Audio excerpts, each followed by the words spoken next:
오늘은 누가복음 1장 5절에서 13절 말씀 가지고 그리 아니하실지라도 라는 제목으로 말씀을 나누도록 하겠습니다. 지난주 말씀, 지지난주죠. 어떻게 보면 지난주 누가복음 첫 번째 말씀 좀 기억해 봤으면 좋겠습니다. 첫 번째 누가복음 했을 때 기억나는 거 있으면 한번 얘기해 주세요. 누가가 뭐라고 했었죠? 이방인이라고 했었죠. 이방인이라는 게 되게 독특한 특징 중에 하나라고 했었어요. 뭔가 메인스트림에서 벗어난 누군가가 성경의 저자가 되었다라는 것이 되게 독특한 특징이다. 이방인을 사랑하는 하나님의 마음을 느낄 수 있었고, 그리고 누가가 우리와 같이 목격자가 아니라는 이야기 했었죠.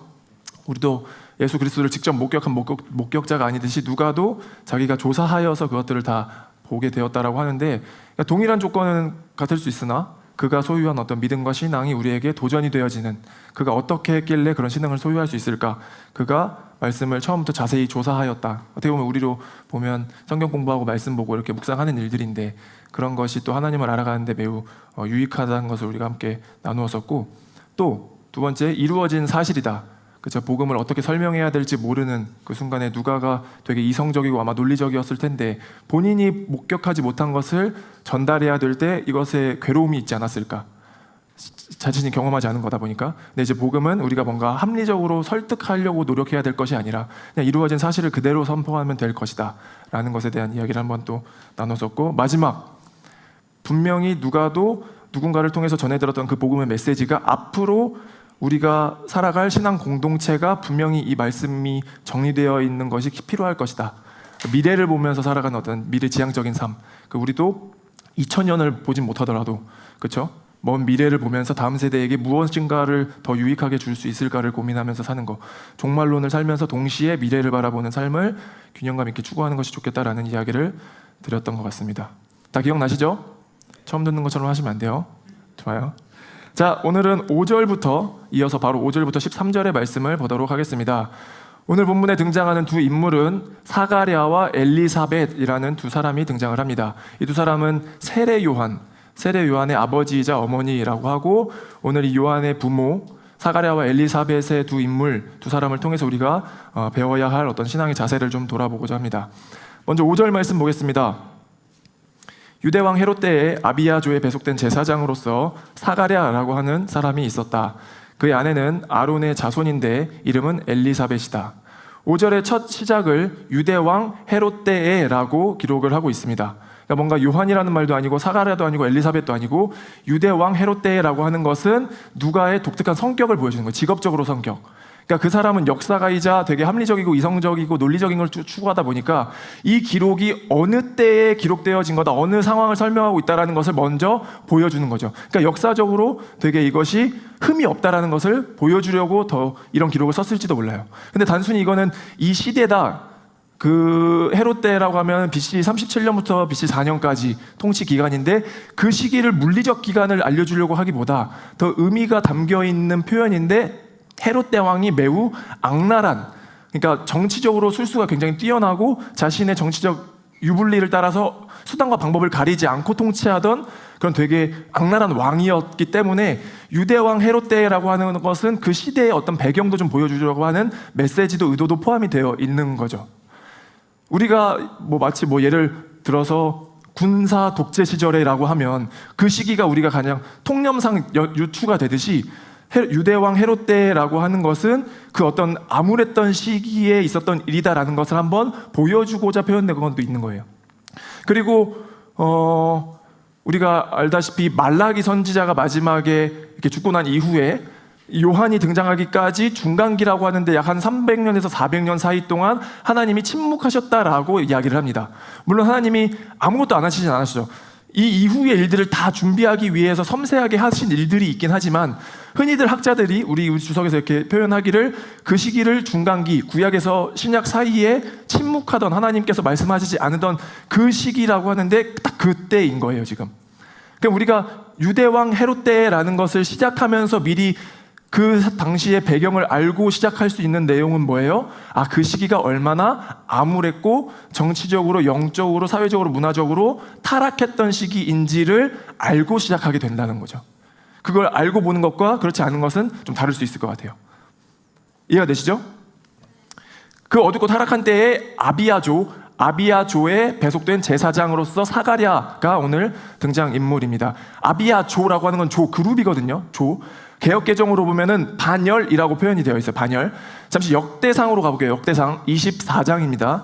역대상 24장의 10절, 7째는 학고스요, 8째는 아비야요. 그러니까 아비야가 동일하게 등장을 하죠. 오늘 사가랴가 아비야 그룹 조에 편성된 제사장이었고 8째가 아비야다. 이게 다윗 왕 때에 이 체계를 만들어 버리는데 24개의 그룹을 순서대로 인물이 다 등장해요. 이 18절에 가보면 23째는 들라야이고 24째는 마이시아이다. 그러니까 첫 번째부터 24번째의 그룹의 이름이 24장에 쭉 기록이 되어 있고, 사가랴가 소속되어 있던 아비야 조가 몇 번째라고요? 8번째 그룹이라는 거죠. 그리고 23장 그 전장에 4절 말씀을 보면 이런 기록도 있습니다. 이 가운데 24,000명은 주님의 성전 일을 맡은 사람이고, 그러니까 단순히 물리적으로 산술적으로 계산을 해보면 24,000명이 제사장 일을 했던 사람들인데 24개의 그룹이 있었다라고 하니까 한 그룹당 대충 얼마 정도가 돼요? 매우 어려운 산수죠?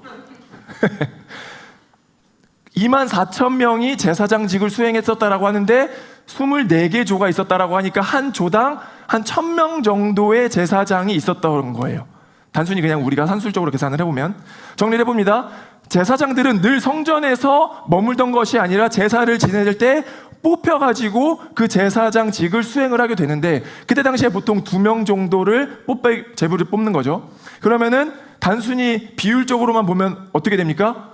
1,000대 2. 한 그룹에서 뽑게 되니까 제비를 한 그룹에 1,000명씩 있었다라고 하면 1,000대 2, 500대 1 정도가 되는 거예요. 그러면 그 제사장이 어떻게 선발되냐면 아비야조에서 이번에 한번 제비를 뽑습니다. 그리고서 그 다음 조로 또 넘어가요. 그럼 그 다음 조로 또 계속 돌면서 24개 조가 돌아가면서 2명씩 뽑겠죠.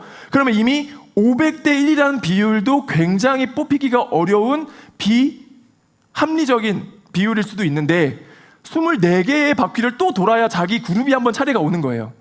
그럼 이런 것들을 종합해서 검토했을 때 사가랴와 엘리사벳이 섬기고 있었던 이때가 단순히 어떤 우연이 아니라 하나님의 주권의 역사가 벌어지고 있다는 것을 우리가 합리적으로 믿음으로 좀 고백해 볼 수도 있게 되겠죠.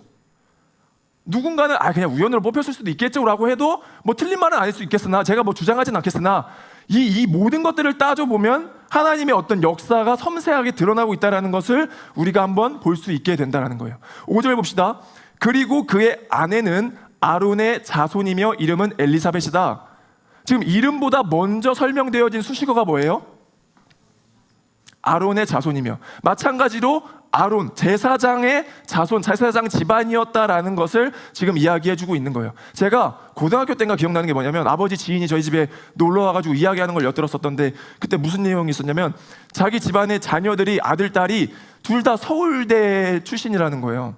그래가지고 일단 1차적으로 그걸로도 놀랐었는데, 그 부모도 아빠도 되게 유명한 서울대 출신의 아버지였고 엄마도 서울대 출신이라는 거죠. 그래가지고 이거는 뭐 공부는 유전인가 보다. 우리 아버지는 뭐 서울대 못 나오셨으니. 농담이에요. 뭐냐면 뭔가 딱 누굴 만났을 때 우리 엄마 아빠가 다 서울대 출신이고 우리 집안의 자녀들이 다 서울대라고 하면 뭔가 좀 그런 느낌 받지 않아요? 뭔가 다른 세계의 사람 같기도 한데 뭔가 좀 거리감도 느끼긴 하지만 되게 다를 것 같은, 위대하다까지는 아니어도 뭔가 좀 다를 것 같은, 뭔가 좀 이렇게 거리감 느껴지는 그런 게 될 수 있을지 모르겠지만, 두 사람 다 제사장 출신의 사람이었다라고 하는 것은 그때 문화를 고려한다라고 하면 그런 느낌일 수도 있는 거예요. 뭔가 사회적으로, 문화적으로, 종교적으로 되게 권위 있고 감히 우리가 만날 수 있을까라는 어떤 먼 사람들, 그 사람과 상황을 지금 보여주기 위해서 아론의 자손 엘리사벳이었다라고 설명을 해주고 있는 거죠. 6절 보겠습니다. 그 두 사람은 다 하나님 앞에서 의로운 사람이어서 주님의 모든 계명과 규율을 흠잡을 데 없이 잘 지켰다. 사가랴와 엘리사벳은 제사장 가문의 출신답게 둘 다 하나님 앞에 아주 의로운 사람, 의인이었다라고 하는 거죠. 주님의 모든 계명과 규율을 흠잡을 데 없이 잘 지켰다라고 합니다. 7절 보겠습니다. 7절 우리 한번 같이 읽어주시면 고맙겠습니다. 읽겠습니다. 시작.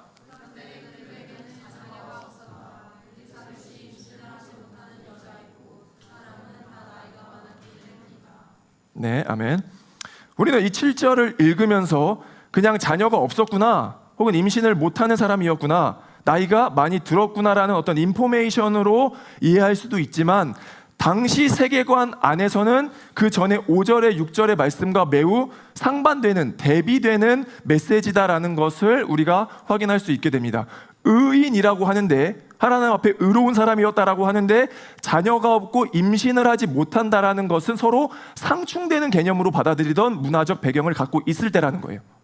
시편 127편 3절 말씀 보면, 자식은 주님께서 주신 선물이요 태 안에 들어있는 열매는 주님이 주신 상급이다. 그러니까 당시 세계관 안에서는 자녀는 하나님께서 주신 선물이고 열매이고 상급이기 때문에, 물론 대부분 다수가 자녀를 가질 수 있었기 때문에 모두가 다 자녀가 태어나자마자 하나님 선물입니다 라고 고백하진 않을지언정, 오히려 역으로 가는 경우엔, 다 자녀를 낳기 때문에 자녀를 갖지 못하는 경우에는 이 사람이 뭔가 죄가 있는 거 아니야? 그냥 왜 모두가 다 가질 수 있는 아이를 갖지 못하는 거야? 오늘날하고는 좀 다르니까. 그때 당시에는 그게 스탠다드였기 때문에 뭔가 자녀를 갖지 못한다라고 하는 것은 분명히 문제가 있을 거야. 하나님의 선물을 못 받아 왜? 너가 죄를 지었기 때문일 거야 라고 통용되던 세계관의 시대라고 하는 거죠. 그러니까 5절과 6절의 말씀, 이 사람은 제사장 가문으로서 의인이었다라고 하는 것과 자녀가 없었고 임신을 하지 못한다라는 것은 매우 상충되는, 충돌하는 말씀이라는 거예요. 저는 먼저 같이 우리가 생각해 보고 싶은 메시지 중에 하나는 의인이라고 하는 것, 하나님 앞에 의롭다라고 하는 것, 신앙을 가지고 예배를 드리고 예수 그리스도를 믿는다는 것과 내 삶에 벌어지는 현상과 소유하는 것과 나타나는 모든 것들이 절대적인 연결성이 있는 것은 아니다라는 것을 이야기해 보고 싶은 거예요. 이해가 되시나요? 우리가 살아가면서 하는 신앙생활, 여러분들이 의롭다라고 하는 그 믿음의 영역과 내가 삶에 벌어지는 내 삶의 상황과 문제와 이야기들이 절대적인 연결성이 꼭 있는 건 아니다라고요. 제가 지난 주 중에 예전에 이렇게 같이 활동했던 청소년 친구를 만나서 오랜만에 대화할 일이 있어서 12월에 결혼한다기를 만났는데, 그때 당시에 고등부 회장이었어가지고 이야기 잘 나누죠. 야, 요즘에 신앙생활 잘하고 있냐? 잘 다니고 있대요. 부모님도 굉장히 좋은 분들이어서, 아버지도 잘 계시고 그랬더니 3년 전에 신장암이 발견이 돼가지고 바로 이제 치료를 해서 지금 많이 회복을 하셨는데, 그러냐, 그래도 다행이다. 그럼 신앙생활도 다 잘하고 있자니까, 아버지가, 엄마 입장에서는 아빠가 잘 나가서 좀 교회에 좀 착실하게 잘 다녔으면 좋겠는데, 그때 신장암이 발견된 이후로 되게 어떤 충격을 받고, 내가 그래도 교회를 열심히 다니면서 찬양대 봉사도 하고 성가대 봉사도 하고 열심히 섬겼는데 왜 나에게 이런 일이 벌어지냐라는 것에 대한 회의감을 느끼고 교회를 등지고 떠났다라는 얘기를 해주더라고요. 그러니까 저는 스스로 그걸 듣고, 물론 그거 틀린 거야 라고 말은 못하죠, 그렇죠? 본인의 어떤 경험과 고백이었기 때문에 그냥 듣고 공감은 했지만, 속으로 스스로 안타까웠던 건 뭐냐면, 대부분의 많은 크리스찬들이 그렇게 생각을 하는 경우들도 있는 거예요. 그러니까 내가 이만큼 섬겼고 내가 이만큼 교회에 헌신을 했는데 나에게 벌어지는 일들이 이해되지 않거나 합리적이지 않다라고 생각이 됐을 때, 이거 뭐지? 라는 해석을 한다라는 거죠. 오늘 본문만 보더라도 사가랴와 엘리사벳이 의인이었다라고 하는 고백과 그들이 가지고 있었던 어떤 상황과 환경은 절대 연결성이 있진 않죠. 왜냐하면 이미 하나님께서는 의인이었다라고 선포를 하셨고 그 뒤에 상황이 설명되어 있어요. 우리 대표적으로 너무나도 잘 아는 욥의 이야기, 그렇죠? 욥은 너무나도 가정이 화목했고 하나님 앞에 의인이었다라는 고백을 들으면서 신실하게 정직하게 살았던 한 영혼입니다. 그런데 그가 갑자기 모든 재산을 다 잃어버리게 되고, 그렇죠? 모든 가축과 재산을 다 잃게 되고, 심지어 자녀를 다 죽임당하게 돼요. 자녀를 다 잃어버리게 됩니다. 그리고 자신의 정수리부터 발끝까지 몸에 종기가 돋으면서 도저히 살아서 살 수 없겠다라고 고백을 해도 이상하지 않을 정도로 고난과 고통을 당한다고요. 그런데 하나님께서는 욥의 죄 때문 이런 것이 아니라 그는 의인이었다, 하나님 앞에 신실한 종이었다, 정직했다, 의로웠다라고 고백을 하고 계세요. 그럼 뭐예요? 그가 가진 상황과 환경, 내가 내 삶에 벌어지는 어떤 이야기들과 여러분들의 믿음은 절대적인 연결성이 있지 않다라는 거죠.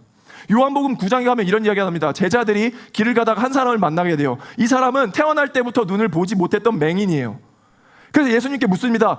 예수님, 저 사람이 태어날 때부터 보지 못한 이유는 저 사람의 죄 때문입니까? 저 사람의 부모의 죄 때문입니까? 이게 그냥 스탠다드한 현상의 합리적인 사고예요. 우리가 내 삶에 벌어져 있던 어떤 문제는 분명히 뭐 어떤 원인이 있을 거야.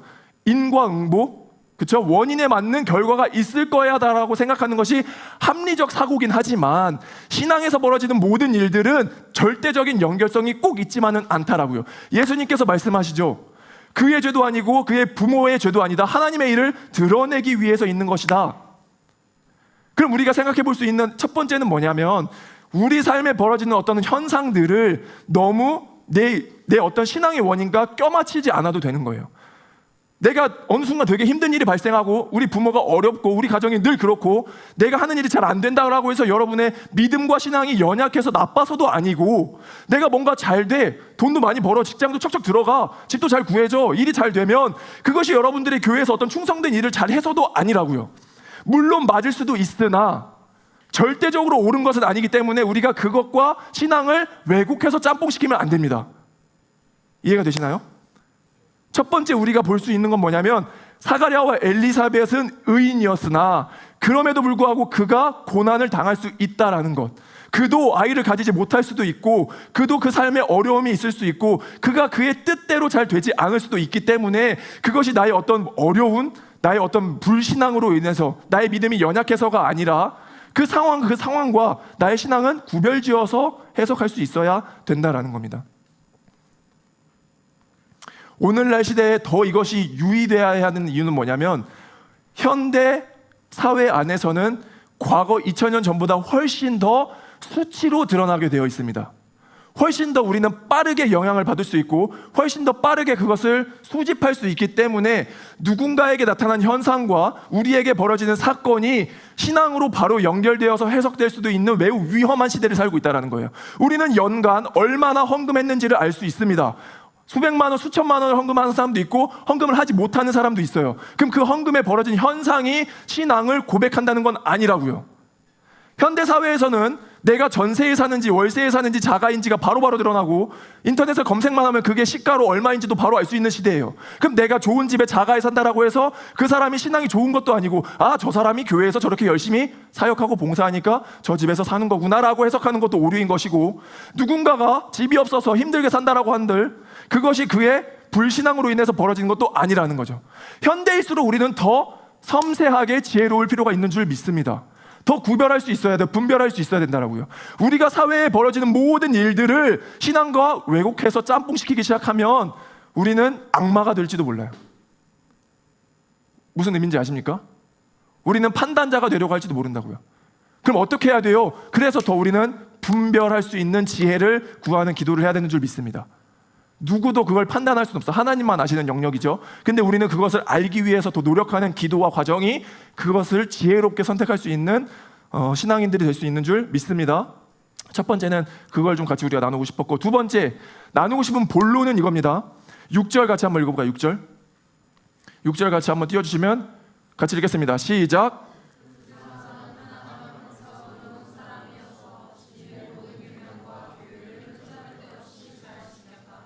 아멘. 두 사람은 하나님 앞에 의인이었다, 의로운 사람이었다라고 기록이 되어 있습니다.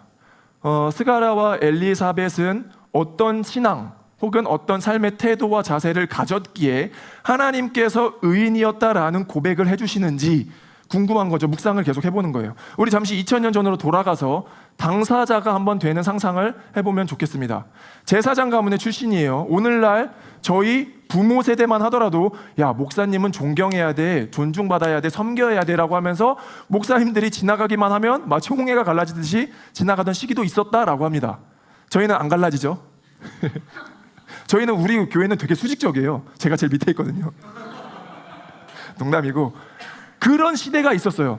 목사님들은 주의 종이라고 하며 하나님의 자녀라고 하면 이렇게 섬겨야 될 대상으로 보면서 목사님들 하면 감사합니다, 은혜 받았습니다 라고 하던 우리 부모님들의 세대가 있었다고요. 물론 다 나쁘던 건 아니지만 귀하게 섬겨준 건 감사하지만 지금의 시대가 아니라 2000년 전에 제사장 시대를 생각해봐요. 제사장 아론의 자녀 엘리사벳과 스가랴, 그 제사장 가문의 사람들이 얼마나 존경받고 존중받으며 위대한 권위 있는 사람으로 살았을까를 먼저 한번 고민해 보자고요. 사람들이 다 아마 스가랴에게 엘리사벳에게 고맙다라는 표현을 계속하지 않았을까? 제사장 이렇게 하면서 떠받들듯이. 그럼 그들이 가져야 할 자세는 뭐예요? 겸손이죠. 그들이 버려야 할 건 뭐예요? 교만이에요. 그 가정은 이 두 가지와 매우 싸움을 계속 했어야 될 거다라고 봐요. 그 당시에 제사장 가문의 출신의 그 두 사람은 엄청나게 존경과 존중을 받았기 때문에 그들이 꼭 가지고 있어야 할 것은 겸손이며 그들이 꼭 버려야 할 것은 교만이었다라고 하는 거죠. 그런 사람이, 그런 문화와 그런 학습이 되어져 있는 사람이 집안에 자녀가 없는 문제가 생긴 거예요. 집안에 자녀가 생기질 않습니다. 한 해가 지나면 내년에는 생기겠지, 조급해하지 말자, 믿음과 신앙으로 이겨냈을 거예요.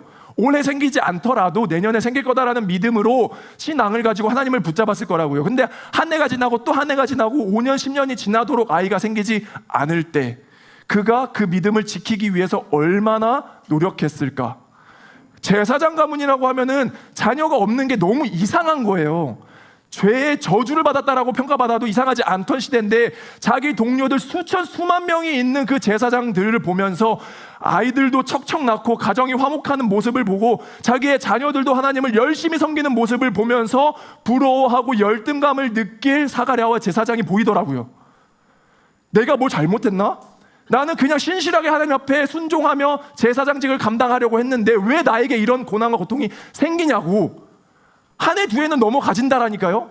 내년에 아이가 생기겠지라고 올해는 넘길 수 있어요. 근데 5년이 지나고 10년이 지나고 할머니, 할아버지가 다 되도록 자녀가 생기지 않는, 주변에서 수군거리는 이야기를 들을 때 제사장직을 그만하고 싶다. 나 진짜 이 일 하고 싶지 않다. 아무도 안 보이는 곳으로 도망가고 싶다라는 감정이 생기지 않았을까? 제가 믿음이 연약해서 그런지 모르겠지만 저 같으면 내가 먹고 살 수 없을 정도로 너무나 가난하고 우리의 환경이 어렵고 아이도 생기지 않고 그런 일들이 나에게 계속해서 벌어지면 저는 모르겠어요. 자신 있게 말하기가 어렵더라고요. 못할 수도 있겠다라니까요. 하나님의 일을 섬기고 너무 귀하고 감사한 일이긴 하지만 나에게 필요한 일은 또 이것이기 때문에 이것이 나에게 벌어지지 않을 때 그 주변 사람들이 걱정해주는 눈치도 너무 나에게 부담스럽고 싫고 스트레스고 그 모든 것들을 온전히 감당해냈던 사가랴와 엘리사벳이 우리에게 느껴지길 바란다는 거죠. 그가 하나님 앞에 의인이었다라는 평가와 고백을 들을 수 있었던 이유는 열등감을 이겨낸 것처럼 느껴져요. 저는 열등감의 반대말을 신실함으로 오늘 이야기해보고 싶습니다. 그의 신실함은 그 열등감이 느껴지지 않아서가 아니라 그럼에도 불구하고 하나님은 선하시다라는 믿음과 고백을 끊임없이 쌓아냈던 거예요.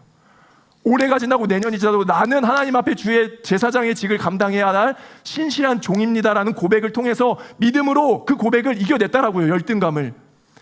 우리가 신앙생활 열심히 이렇게 하다 보면 우리에게 좋은 환경과 주어지는 것들이 있어야 하는데 그게 없다 할지라도 열등감을 느끼고 그 안에 그냥 무너지는 것이 아니라 그걸 이겨낼 수 있는 믿음이 있었기 때문에, 신실한 하나님을 바라볼 수 있었기 때문에 그가 하나님 앞에 의인되었다라는 고백을 들을 수 있었다라고 하는 거죠. 저는 여러분들이 저와 함께 하나님 앞에 의인이었다라는 평가를 받을 수 있게 간절히 소망합니다. 오늘의 개념으로 보면 이 신실함의 반대는 뭐냐면 열등감인 거예요. 현대 사회는 열등감을 느끼기에 너무나 좋은 환경이에요. 그냥 핸드폰 한번 열면 열등감을 우리에게 느끼게 할 법한 요소들이 너무나 많습니다. 누가 어디를 가고 누가 뭘 먹었고 누가 무엇을 소유했고가 부럽다는 곧 저는 반대말로 열등감일 수도 있다고 봐요. 내가 막 감정이 막 이렇게 우울증으로 오는 건 아니라 할지라도 무언가 모르게 이상한 것들을 느끼면 저는 그게 다 같은 맥락 안에서 보여지거든요. 그러면 나도 이런 것들을 누리고 싶은 어떤 욕구와 욕망이 있는데 우리 같은 어떤 신앙이 있는 사람들은 그게 더 과하게 나타날지도 몰라요. 왜냐하면 나는 하나님을 믿고 예수 그리스도를 믿어서 구원받은 사람이 그래도 난 이 정도는 누리면 되는 거 아니야? 이런 게 어느 정도 있을 수 있기 때문에 그것을 반대로 이야기해보자면 신실함이라는 거죠. 그렇지 않더라도, 그리 아니하실지라도 하나님을 바라볼 수 있는 마음과 믿음이 우리에게 있길 간절히 소망해요. 그렇기 때문에 500대 1의 경쟁률에도 불구하고 계속 제비뽑기를 하는 거죠.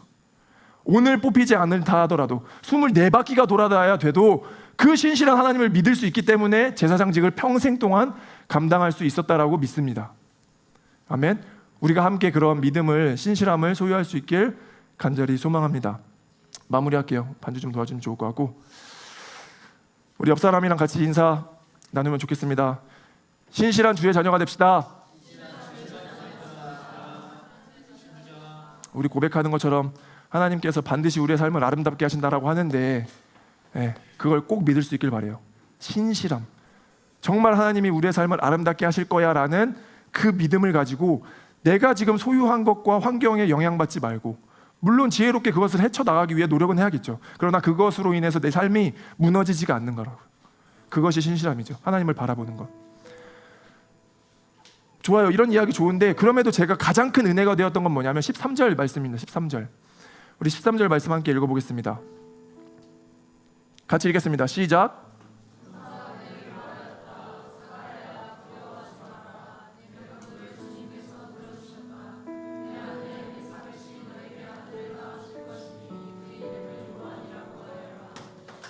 선사가 사가랴에게 나타나서 이렇게 이야기하죠. 네 기도를, 네 간절한 기도를 하나님께서 들어주셨다. 너에게 아들을 낳게 해줄 것이다. 그러니까 그토록 신실했던 주의 종 제사장도 결국에는 자기가 원하는 바를, 자기가 필요한 바를 기도하는 모습을 보고 저는 오히려 그게 더 은혜가 되더라고요. 하나님, 나 주의 종이니까 다 필요 없습니다. 하나님의 나라만 임하게 해주세요 라고 고백하는 것이 아니라, 하나님 그럼에도 불구하고 저는 내 자녀가, 내 아이가 필요해요, 갖고 싶어요 라고 하는 그 고백이 저에게 너무 더 은혜가 되더라고요. 제가 이 말씀을 해석해 보려고 평소보다 4-5권의 주석은 훨씬 더 많이 참고했어요. 왜냐하면 진짜 사가랴가 네 간구, 그 간구의 기도의 제목이 아들을 주라는 말이 맞았을까? 그걸 알아보고 싶은 마음에 자료를 엄청 찾아봤는데 70-80% 정도가 저와 반대되는 해석을 하는 거예요. 사가랴가 어떻게 자기 아들을 달라는 기도를 했겠느냐? 그의 기도는 예수 그리스도 메시아가 임하길 원하는 기도였을 거야 라고 얘기를 하더라고요. 근데 저는 그걸 보면서 1차적으로는 잘 합리적으로 이해가 되지도 않았고, 왜냐하면 오늘 본문에 주어진 재료, 이 성경을 해석할 만한 딱 텍스트만 가지고 봐서는 네 간구를 주님께 들어주셨다. 네 아내 엘리사벳이 너에게 아들을 낳아줄 것이다. 그러니까 너의 간구를 들으셨는데 아들을 낳아준다라는 것이 오히려 더 저에게는 논리적이고 합리적이었기 때문에 그 신실하고 믿음이 좋아 보였던 그도 하나님께 구했던 내용은 자기가 필요하고 욕망하는 바를 구했구나라는 것이 저에게는 더 은혜로 다가왔어요. 너무 로봇처럼 제사장직만 감당하기 위해서 하나님 괜찮아요, 저 뭐 다 이겨내요 라는 게 아니라, 저도 연약한 존재이고 열등감을 느끼는데 그럼에도 불구하고 저는 하나님이 신실하다는 걸 믿기 때문에 제가 제 해야 할 일을 꿋꿋이 해나갑니다. 그럼 뭐예요? 저는 제가 필요했던, 구했던 기도의 제목들이 인간적이다라고 느꼈던 그 모든 것들이 오히려 위로가 되더라고요. 저도 잘 먹고 잘 살고 싶고 좋은 차 끌고 싶고 좋은 집에서 살고 싶은데 그게 욕망이 아니라, 그럼에도 불구하고 신실한 하나님을 기억하기 때문에 그리 아니하실지라도 저는 이걸 할 수 있다라고요. 그런데 우리는 그 간구를 하지 말아야 되는 건 아니에요. 그게 틀린 것도 아니고 잘못된 것도 아니라고요. 그 부모가 자기 아이를, 사랑하는 아이를 기르고 싶었던 욕망처럼 여러분들 삶에 필요한 걸 구하자고요. 그 구하는 것이 욕망이 되어서 끝날 것이 아니라, 하나님 괜찮습니다, 이미 답은 정해져 있어요. 그리 아니하실지라도 저는 그 신실한 하나님을 믿습니다. 하나님 내 삶의 주인이시니 하나님이 주실 것을 믿고 그리 아니하실지라도 저는 담대하게 살아가겠습니다. 제사장직을 감당하겠습니다. 500대 1의 경쟁률을 제가 넣고 비합리적인 것 같은 그 상황에서도 꿋꿋이 나아가겠습니다 라는 고백으로 들리더라는 거죠. 저는 저와 여러분이 구하길 바래요. 여러분 삶에 필요한 것들 다 구하길 바란다고요. 근데 구하는 것에 목적을 두고 하나님 이거 안 주시면 저 끝입니다 라는 게 아니라, 그리 아니하실지라도 우리의 상황과 우리의 신앙은 절대적 연결이 있는 것은 아니기 때문에 주시면 감사한 거고, 주시지 아니하실지라도 나는 신실한 하나님을 믿으며 사랑으로 살아가겠습니다라는 고백이 나올 수 있기를 간절히 소망합니다. 아멘. 그 사가랴와 엘리사벳을 바라보면서 오늘 우리가 배우길 원하는 것은 무엇인가, 하나님께서 우리에게 알려주고 싶은 것은 무엇인가를 한번 정리해보는 시간 갖도록 하겠습니다. 한 1분 정도